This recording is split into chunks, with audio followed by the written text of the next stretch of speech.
ఓం శాంతి 5/11/2024 సాకార ఈశ్వరీయ మధుర మహావాక్యాలు.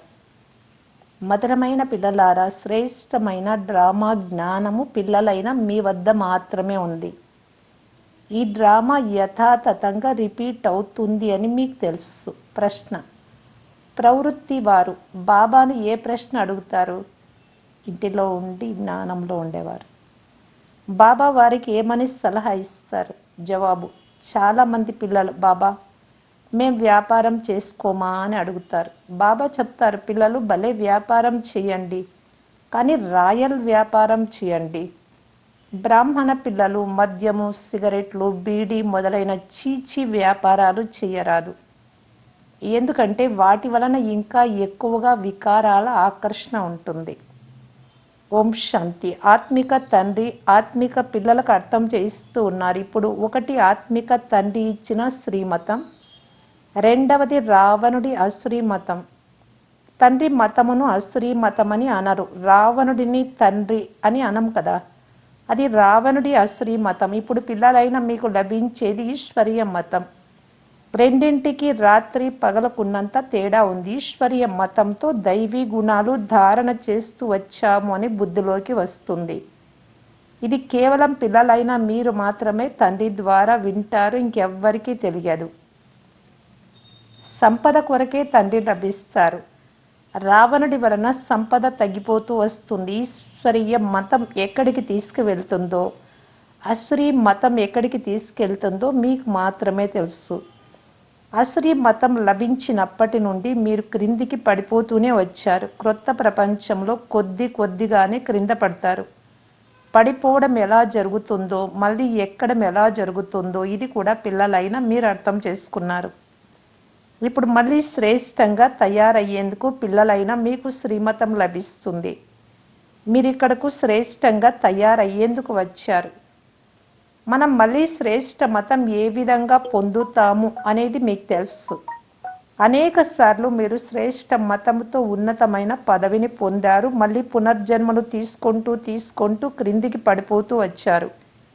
తిరిగి ఇప్పుడు ఒకేసారిగా ఎక్కుతారు.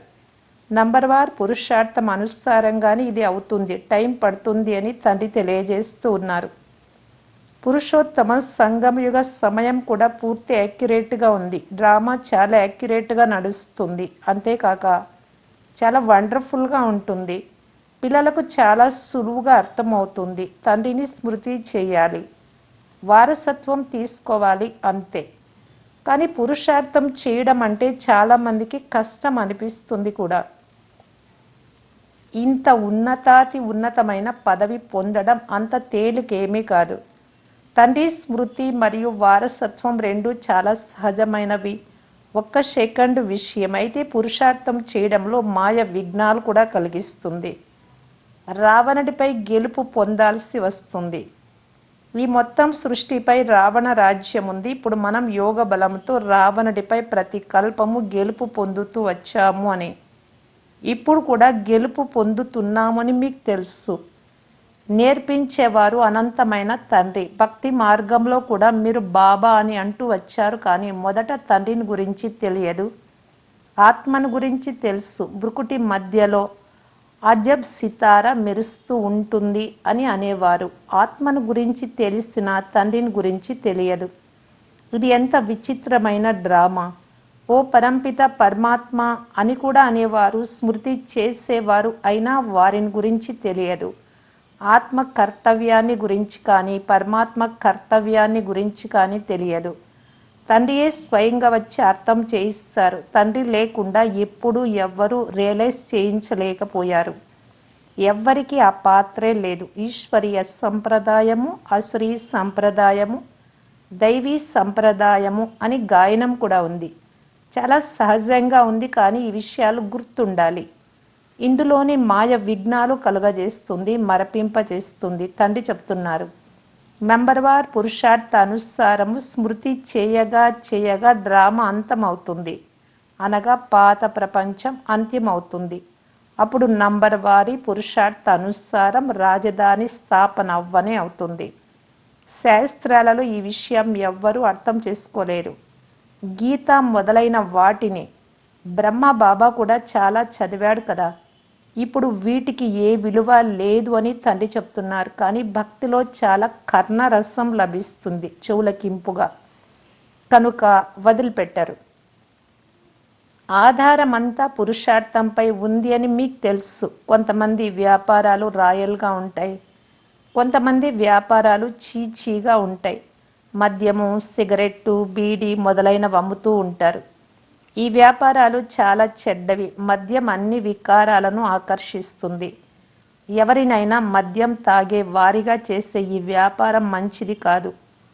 యుక్తితో ఈ వ్యాపారం చేంజ్ చేసుకోమని తండ్రి సలహా ఇస్తారు, లేకుంటే ఉన్నతమైన పదవి పొందలేరు. తండ్రి అర్థం చేయిస్తూ ఉన్నారు, అవినాశి జ్ఞాన రత్నాల వ్యాపారంలో తప్ప ఈ అన్ని వ్యాపారాలలో నష్టమే ఉంది. భలే ఇతడు బ్రహ్మ వజ్రాల వ్యాపారం చేసేవాడు, కానీ లాభం అయితే ఏమీ కలుగలేదు కదా. అయితే లక్షాధికారిగా అయ్యాడు. ఈ వ్యాపారంతో ఏమవుతారు? బాబా ఉత్తరాలలో కూడా పదమాపదం భాగ్యశాలి అని ఎప్పుడు వ్రాస్తుంటారు. అది కూడా 21 జన్మలకు అవుతారు. బాబా చెప్పేది సరైనదేనని మీకు కూడా తెలుసు. మీరే ఈ దేవి దేవతలుగా ఉండేవారు, మళ్ళీ చక్రంలో తిరిగి తిరిగి క్రిందికి వచ్చారు. సృష్టి ఆది మధ్య అంత్యములు కూడా తెలుసుకున్నారు. నాలెడ్జ్ అయితే తండ్రి ద్వారా లభించింది, కానీ దైవీ గుణాలు కూడా ధారణ చేయాలి. మాలో ఎటువంటి అసురీ గుణం లేదు కదా అని తమను తాము పరిశీలించుకోవాలి. నేను నా శరీరం అనే ఇంటిని అద్దెకు ఇచ్చాను అని బ్రహ్మ బాబా కూడా తెలుసు. ఇది ఇల్లే కదా శరీరం, ఇందులో ఆత్మ ఉంటుంది. భగవంతుడికి నేను నా ఇల్లు అద్దెకు ఇచ్చాను అని నాకు చాలా గర్వంగా ఉంటుంది. బ్రహ్మబాబా అంటారు, డ్రామా ప్లాన్ అనుసారం ఇక ఎవ్వరి ఇల్లు వారు తీసుకోరు. కల్పము బ్రహ్మబాబా శరీరము అని ఇల్లే తీసుకోవాల్సి ఉంటుంది. ఇతనికైతే సంతోషంగా ఉంటుంది కదా. అయితే హంగామా కూడా ఎంత జరిగింది. ఈ బాబా హాస్యానికి అప్పుడప్పుడు బాబాతో, బాబా తమకు రతంగా అయినందున నేను ఇన్ని తిట్లు తినాల్సి వస్తోంది అని అనేవాడు. అప్పుడు శివ్ బాబా, అందరికంటే ఎక్కువ తిట్లు నాకు లభించాయి, ఇప్పుడు నీ వంతు వచ్చింది అని అంటారు. బ్రహ్మకి ఎప్పుడూ తిట్లు లభించలేదు, ఇప్పుడు ఆ వంతు వచ్చింది. రథం ఇచ్చినందుకు తండ్రి నుండి తప్పకుండా సహాయం కూడా లభిస్తుంది. అయినా బాబా అంటారు, తండ్రిని నిరంతరము స్మృతి చేయాలి. ఇందులో పిల్లలైన మీరు ఇతని కంటే ఎక్కువ వేగంగా వెళ్ళగలరు, ఎందుకంటే ఇతనిపై చాలా బాధ్యతలున్నాయి. భలే డ్రామా అంటూ వదిలేస్తారైనా కొన్ని సంకల్పాలు తప్పకుండా నడుస్తాయి, ప్రభావం తప్పకుండా పడుతుంది. వీరు పాపం మంచి సర్వీస్ చేసేవారు, సాంగత్య దోషంతో చెడిపోయారు. ఎంత డిస్సర్వీస్ జరుగుతుంది, ఎలాంటి పనులు చేస్తారు అంటే కోపము, బాధ వచ్చేస్తుంది. ఆ సమయంలో ఇది కూడా డ్రామాలో తయారు చేయబడి ఉంది అని భావించరు. తర్వాత ఇది డ్రామాలో ఉంది కదా అని ఆలోచన వస్తుంది. మాయ స్థితిని పాడు చేయడంతో చాలా డిస్సర్వీస్ జరిగిపోతుంది. ఎంతమంది అబలలు మొదలైన వారిపై అత్యాచారాలు జరుగుతున్నాయి. ఇక్కడైతే పిల్లలే ఎంత డిస్సర్వీస్ చేస్తారు, ఉల్టా సుల్టాగా మాట్లాడతారు. ఇప్పుడు తండ్రి ఏం వినిపిస్తున్నారు పిల్లలకు తెలుసు, శాస్త్రాలు మొదలైనవేవి వినిపించరు. ఇప్పుడు మనం శ్రీమతంతో ఎంత శ్రేష్టంగా తయారవుతాము, అశ్రీ మతంతో ఎంత భ్రష్టులుగా అయ్యాము. టైం పడుతుంది కదా, మాయతో యుద్ధం నడుస్తూ ఉంటుంది. ఇప్పుడు మనకు తప్పకుండా విజయము లభిస్తుంది. శాంతిధామము, సుఖధామాలపై విజయం మనదే అని మీకు తెలుసు.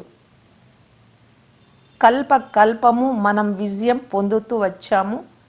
ఈ పురుషోత్తమ సంగం యుగంలోనే స్థాపన మరియు వినాశనం జరుగుతాయి. ఇది మొత్తం వివరంగా మీ బుద్ధిలో ఉంది. ఖచ్చితంగా తండ్రి మన ద్వారా స్థాపన చేయిస్తున్నారు. మళ్ళీ మనమే రాజ్య పాలన చేస్తాము. ఇలాంటి తండ్రికి థ్యాంక్స్ కూడా చెప్పరు. ఇది కూడా డ్రామాలో ఉంది అని తండ్రి అంటారు. నేను కూడా ఈ డ్రామాలో పాత్రధారిని. డ్రామాలో అందరి పాత్ర రచింపబడి ఉంది. శివబాబాకు కూడా పాత్ర ఉంది, నా పాత్ర కూడా ఉంది. థ్యాంక్స్ చెప్పే పనే లేదు. శివబాబా అంటారు, ఇంకెవ్వరూ ఇవ్వలేని శ్రీమతం నేను మీకు ఇచ్చి మార్గం తెలియజేస్తాను. సతో ప్రధాన క్రొత్త ప్రపంచం స్వర్గం ఉండేది కదా అని ఎవరు వచ్చినా చెప్పండి. ఈ పాత ప్రపంచాన్ని తమో ప్రధాన ప్రపంచమని అంటారు. మళ్ళీ సతో ప్రధానంగా అయ్యేందుకు దైవీ గుణాలు ధారణ చేయాలి. తండ్రిని స్మృతి చెయ్యాలి. మన్మనాభవ మధ్యాజీ భవ, ఇదే మంత్రం. అంతే. నేను సుప్రీం గురువును అని కూడా చెప్తున్నాను. పిల్లలైనా మీరిప్పుడు స్మృతి యాత్రతో సృష్టి మొత్తాన్ని సద్గతికి చేరుస్తారు. జగద్గురువు ఒక్క శివబాబాయే. వారు మీకు కూడా శ్రీమతమునిస్తారు. ప్రతి 5000 సంవత్సరాల తర్వాత మనకి శ్రీమతం లభించింది అని మీకు తెలుసు. చక్రం తిరుగుతూనే ఉంటుంది. ఈనాడు పాత ప్రపంచం ఉంది, రేపు క్రొత్త ప్రపంచం ఉంటుంది. ఈ చక్రాన్ని అర్థం చేసుకోవడం కూడా చాలా సహజం. ఇది జ్ఞాపకం ఉన్నా ఎవరికైనా అర్థం చేయించగలరు, కానీ ఇది కూడా మర్చిపోతారు. ఎవరైనా పడిపోతే ఇక జ్ఞానం మొత్తం సమాప్తం అయిపోతుంది. కళలను కాయమును మాయ తీసేసుకుంటుంది. కళలన్నీ తీసేసి కళారహితంగా చేసేస్తుంది. వికారాల్లో ఎలా చిక్కుకుపోతారు అంటే అడగనే వద్దు. ఇప్పుడు మీకు మొత్తం చక్రమంతా గుర్తు ఉంది. మీరు జన్మ జన్మాంతరాలుగా వేశ్యాలయంలో ఉండి వేల కొలది పాపాలు చేస్తూ వచ్చారు. జన్మ జన్మల పాపిని నేను అని అందరి ఎదుట దేవతల ముందు అన్నారు. మీరే మొదట పుణ్యాత్ములుగా ఉండేవారు, తర్వాత పాపాత్ములుగా అయ్యారు. ఇప్పుడు మళ్ళీ పుణ్యాత్ములుగా అవుతారు. ఈ జ్ఞానం పిల్లలైనా మీకు లభిస్తుంది. మళ్ళీ ఈ జ్ఞానాన్ని ఇతరులకు చెప్పి తమ సమానంగా తయారు చేస్తారు. గృహస్థ వ్యవహారంలో ఉండటం వలన తేడా అయితే ఉంటుంది కదా. మీరు అర్థం చేసుకున్నంతగా వారు అర్థం చేసుకోలేరు, కానీ అందరూ వదిలేయలేరు. తండ్రి స్వయంగా చెప్తారు, గృహస్థ వ్యవహారంలో ఉంటూ కమల పుష్ప సమానంగా అవ్వాలి. అందరూ వదిలేసి వస్తే ఇంతమంది ఎక్కడ కూర్చుంటారు? తండ్రి నాలెడ్జ్ఫుల్, వారు శాస్త్రాలు మొదలైనవేవి చదవరు. బ్రహ్మబాబా శాస్త్రాలు మొదలైనవి చదివాడు. నన్ను అయితే ఫాదర్ ఈజ్ నాలెడ్జ్ఫుల్ అని అంటారు. తండ్రి వద్ద ఏ జ్ఞానం ఉందో కూడా ఈ మనుషులకు తెలియదు. ఇప్పుడు సృష్టి ఆది మధ్య అంత్యంలో మొత్తం నాలెడ్జ్ అంతా మీకు ఉంది. ఈ భక్తి మార్గ శాస్త్రాలు అనాదిగా ఉన్నాయని మీరు తెలుసుకున్నారు. భక్తి మార్గంలో ఈ శాస్త్రాలు కూడా తప్పకుండా వెలువడతాయి. పర్వతం విరిగిపోతే మళ్ళీ ఎలా తయారవుతుంది అని అంటారు, కానీ ఇది డ్రామాయే కదా. శాస్త్రాలు మొదలైనవన్నీ సమాప్తమైపోతాయి. మళ్ళీ సమయం వచ్చినప్పుడు అవే తయారవుతాయి. మీరు మొట్టమొదట ద్వాపరయుగంలో శివ పూజ చేస్తారు. శివుడి భక్తి ఏ విధంగా చేయబడుతుందో, ఎన్ని శ్లోకాలు మొదలైనవి పాడతారో కూడా శాస్త్రాలలో ఉంటుంది కదా. మీరు కేవలం స్మృతి చేస్తారు. శివబాబా జ్ఞాన సాగరులు. వారు ఇప్పుడు మీకు జ్ఞానం ఇస్తున్నారు. ఈ సృష్టి చక్రం ఎలా తిరుగుతుందో తండ్రి మీకు అర్థం చేయించారు. శాస్త్రాలలో ఎంత పెద్ద బడాయిలు వ్రాస్తారు అంటే అవి ఎప్పుడూ గుర్తు కూడా రావు. అనంతమైన తండ్రి చదివిస్తున్నారని పిల్లలైన మీ ఆంతరికంలో ఎంత ఖుషి ఉండాలి. Student life is the best అని చెప్తారు, మహిమ చేస్తారు. భగవాను వాచ, నేను మిమ్ములను రాజాది రాజులుగా చేస్తాను. ఇక ఏ శాస్త్రాలలోనూ ఈ విషయాలు లేవు. ఇదే ఉన్నతాతి ఉన్నతమైన ప్రాప్తి. వాస్తవానికి అందరికీ సద్గతినిచ్చే గురువు ఒక్కరే. భలే స్థాపన చేయు వారిని కూడా గురువు అనవచ్చు, కానీ సద్గతినిచ్చేవారే గురువు. వీరైతే తమ వెనుక అందరినీ పాత్ర చేసేందుకు తీసుకెళ్లరు, వాపస్ తీసుకెళ్లేందుకు మార్గాన్ని తెలియజేస్తారు. శివుడి ఊరేగింపే కీర్తించబడుతోంది, మరి ఏ ఇతర గురువులది కాదు. మనుషులైతే శివశంకరులను కలిపేశారు. ఆ సూక్ష్మవతన వాసి ఎక్కడా? ఆ మూలవతన్ వాసి పరమాత్మ ఎక్కడా? ఇద్దరు ఒక్కటే ఎలా అవుతారు? భక్తి మార్గంలో ఇలా వ్రాసేశారు. బ్రహ్మ విష్ణు శంకరులు ముగ్గురు పిల్లలే కదా శివబాబాకు. బ్రహ్మ గురించి కూడా మీరు అర్థం చేయించగలరు. వీరిని దత్తత చేసుకోవడం వలన ఇతడు శివబాబా పుత్రుడిగా అయ్యాడు. తండ్రి ఉన్నతాతి ఉన్నతమైన వారు. పోతే ఇతడు వారి రచన. ఇవి ఎంతో అర్థం చేసుకోవలసిన విషయాలు. మంచిది. మధురాతి మధురమైన అపురూపమైన పిల్లలకు మాతాపిత బాప్దాదాల ప్రియ స్మృతులు మరియు గుడ్ మార్నింగ్. ఆత్మిక పిల్లలకు ఆత్మిక తండ్రి నమస్తే. ధారణ కొరకు ముఖ్య సారం. ఫస్ట్ పాయింట్, అవినాశి జ్ఞాన రత్నాల వ్యాపారం చేసి 21 జన్మలకు పదమాపదం భాగ్యశాలురుగా అవ్వాలి. మాలో ఎటువంటి అశ్రీ గుణం లేదు కదా. మేము వికారాల ఉత్పత్తి అయ్యే ఏ వ్యాపారము చేయడం లేదు కదా అని మిమ్మల్ని మీరు పరిశీలించుకోవాలి. సెకండ్ పాయింట్, స్మృతి యాత్రలో ఉండి మొత్తం సృష్టిని సద్గతిలోకి చేర్చాలి. సద్గురువైన తండ్రి శ్రీమతమును అనుసరిస్తూ తమ సమానంగా తయారు చేసే సేవ చేయాలి. ఎప్పుడూ కళారహితంగా తయారు చేయకుండా గమనం ఉంచాలి. వరదానము, చెడులో కూడా మంచిని అనుభవం చేసే నిశ్చయ బుద్ధి నిశ్చింత చక్రవర్తి భవ. సదా ఈ స్లోగన్ గుర్తు ఉండాలి. జరిగిపోయింది మంచిదే, ఇప్పుడు జరుగుతూ ఉండేది చాలా మంచిది, ఇక ముందు కూడా చాలా చాలా మంచి జరుగుతుంది. చెడును చెడు రూపంలో చూడరాదు, కానీ చెడులో కూడా మంచిని అనుభవం చేయాలి. చెడు నుంచి కూడా పాఠం నేర్చుకోవాలి. ఏ విషయం వచ్చినా ఏమవుతుంది అనే సంకల్పం రాకూడదు, కానీ వెంటనే మంచి జరుగుతుంది, మంచి జరిగింది అని రావాలి. ఎక్కడ మంచి మంచి ఉంటుందో అక్కడ సదా చింతలేని చక్రవర్తులుగా ఉంటారు. నిశ్చయ బుద్ధి అంటేనే చింతలేని చక్రవర్తి. స్లోగన్, ఎవరైతే స్వయానికి లేక ఇతరులకు గౌరవం ఇస్తారో, తమ ఆత్మకు ఇతరులకి, వారి రికార్డు సదా బాగుంటుంది. అవ్యక్త ఇషారా.